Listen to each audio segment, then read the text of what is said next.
Assalamualaikum friends. Welcome to Chutti channel. Assalamualaikum செல்லங்களா. இன்னைக்கு நான் உங்களுக்கு இன்னொரு வார்த்தை சொல்லி தர போறேன். அது என்ன வார்த்தைமா? அந்த வார்த்தை தான் மாஷா அல்லாஹ். அப்படினா என்ன அம்மா? மாஷா அல்லாஹ்னா அல்லாஹ் விரும்பினா அது நடக்கும். அழகான விஷயம் பார்த்தாலோ நம்ம எதிர்பார்த்ததை விட அல்லாஹ் நமக்கு நிறைய கொடுத்தாலோ நம்ம மாஷா அல்லாஹ் சொல்லணும். இப்ப நான் உங்களுக்கு எதுக்கெல்லாம் மாஷா அல்லாஹ் சொல்லணும்னு சொல்றேன். அதுக்கெல்லாம் நீங்க மாஷா அல்லாஹ் சொல்றீங்களா? சரிங்க அம்மா. நம்ம அழகான விஷயம் பார்க்கும்போது மாஷா அல்லாஹ்.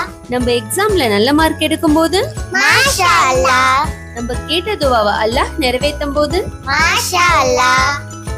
ஒருவர் மீது பொறாமை கொள்ளாமல் இருக்கு மாஷா அல்லாஹ். நம்ம கேட்ட விஷயத்தோட அல்லாஹ் நம்மளுக்கு நிறைய கொடுக்கும்போது மாஷா அல்லாஹ். ஒரு விஷயம் நம்ம புதுசா ஆரம்பிக்கும் போது மாஷா அல்லாஹ். இப்படி ஒவ்வொரு முறையும் நம்ம டெய்லி மாஷா அல்லாஹ் சொல்லி தான் ஒரு விஷயத்த ஆரம்பிக்கணும். சரிங்களா? சரிங்க அம்மா. நாளைக்கு நான் உங்களுக்கு இன்னொரு வார்த்தை சொல்லி தரேன். இன்னைக்கு எல்லாருக்கும் அஸ்ஸலாமு அலைக்கும் சொல்லுங்க. அஸ்ஸலாமு அலைக்கும்.